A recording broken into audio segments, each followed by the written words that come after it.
You hate yourself for skipping the gym again. You lie there at night, replaying it. I'm lazy. I'm undisciplined. I'm broken. But here's the truth nobody tells you. Your body isn't broken. It's running software that is 300,000 years old. And that software has one rule burned into every cell of your DNA. Never move unless you have to. That's not laziness. That's the most successful survival strategy in the history of our species. Think about that for a second. Every human who is alive today, every single one, is descended from ancestors who conserved energy like their life depended on it. Because it did. Calories were not sitting in a drive-through window. Calories were buried in the ground, hiding in a tree, or running away from you on four legs. Every unnecessary movement was a gamble with your own survival. So the humans who felt an urge to get their steps in for no reason, they burned energy they couldn't replace, they didn't make it. The humans who avoided movement, who rested the second there was nothing to hunt or gather, who felt genuine, bone-deep resistance to unnecessary effort. Those are your great-grandparents. Thousands of generations of them. Your couch pull at 7 p.m. isn't weakness, it's inheritance. Now here's where society lies to you. Modern life tells you that if you don't structure exercise into blocks of time, 30 minutes, 5 days a week, on a treadmill, under fluorescent lights, you are failing your body. You are told this like it's medical fact, like it's how humans are supposed to live. But for 99% of human history, there was no such thing as exercise. Not one ancestor of yours ever laced up shoes to go nowhere on purpose. There was no gym, no fitness tracker, no guilt. There was only movement with a reason. Walk to find water, walk to find food, carry the child, dig the root, climb for the fruit. Run only when something was chasing you, or you were chasing something else. Movement was never separated from meaning. It was never punishment. It was never a debt you owed your body for eating. Society turned movement into a chore you schedule. Evolution built you to only move when it mattered. When anthropologists studied groups like the Hadza in Tanzania, one of the last populations on Earth still living something close to a hunter-gatherer life, they expected to find people burning enormous amounts of energy every day, constantly in motion, constantly training. What they actually found broke the whole theory. Total daily energy burn wasn't wildly higher than a sedentary Westerner's. The body was quietly compensating, dialing other systems down to keep the overall number stable. Movement was frequent, but it was low intensity, spread out, woven into the day. Walk, rest, dig, rest, carry, rest. Never one long, punishing block of forced cardio. Never a workout, just life, moving through a body built to move a little, constantly, and rest deeply in between. Your ancestors weren't athletes, they were efficient. And efficiency, not intensity, is what kept the species alive. So here's the belief break. You were never designed to work out, you were designed to live inside movement. The modern gym isn't unnatural because it involves effort, it's unnatural because it isolates the effort. It rips movement out of its context, out of hunting, gathering, building, carrying, playing, escaping, and replaces that context with a room, a machine, and a mirror. Your body doesn't recognize a treadmill as purposeful.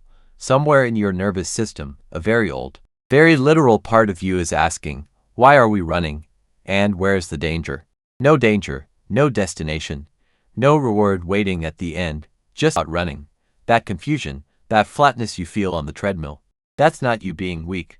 That's 300,000 years of instinct correctly identifying that something about this doesn't add up. But surviving without exercise was only half the story. There was a second layer to this, and it's the part that explains why sitting still all day feels worse, not better. Picture it, 50,000 years ago. You are not in an office chair.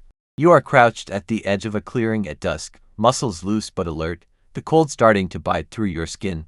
Somewhere behind you, your group is moving, gathering wood, checking snares, calling to each other in low voices.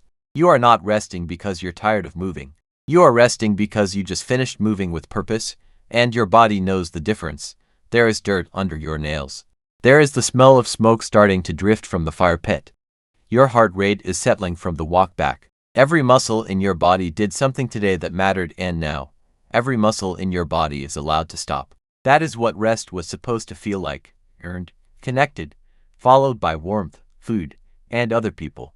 Now come back to your air-conditioned office, your car seat, your bed. You sat almost all day. Your body did not do anything that mattered, not in the language it understands. No food was found. No danger was outrun. No child was carried to safety. And yet you're exhausted anyway, not the good kind of tired, the flat, foggy kind. That's not a coincidence. Your nervous system doesn't know the difference between busy on a laptop and did nothing at all. Your DNA doesn't know you have Wi-Fi. It just knows the movement quota wasn't met, and it's going to make you pay for that in restlessness, low mood, and a kind of quiet, directionless anxiety you can't explain. And here's the deeper layer underneath all of this. Movement, for almost all of human history, was never a solo act. You didn't hunt alone. You didn't gather alone. You didn't carry firewood back to an empty room. Movement was tribal. It happened with people, for people, and it ended in a shared fire, shared food, shared relief. So when you feel that pull toward isolation after a day of sitting, that heaviness, that low-grade loneliness even in a room full of noise from your phone, that's not random either. You were built for effort that connects you to a group. Strip out the group, and even successful modern life starts to feel hollow, no matter how comfortable the chair is. This is the trap, not laziness, not weakness. Comfort without context. Agriculture gave us stored food, cities gave us walls. Screens gave us endless stimulation without a single step.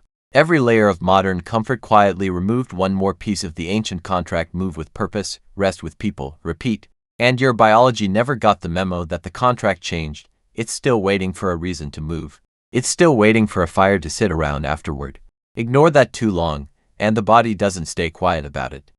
It shows up as restlessness, as fatigue that sleep doesn't fix, as a kind of guilt you can't name, sitting under everything you do. But here is where you get to breathe. You are not a broken machine that keeps failing its maintenance schedule. You are a primal survivor, built with breathtaking precision over 300,000 years, currently living inside a cage that looks nothing like the world that built you.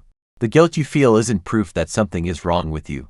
It's proof that something ancient inside you is still awake, still intact, still trying to protect you the exact same way it protected every single ancestor who came before you. You don't need to punish your body into moving. You need to give it a reason again. Carry something, walk somewhere that matters, move with someone else. Give the ancient contract back its context, and watch how much less it has to fight you.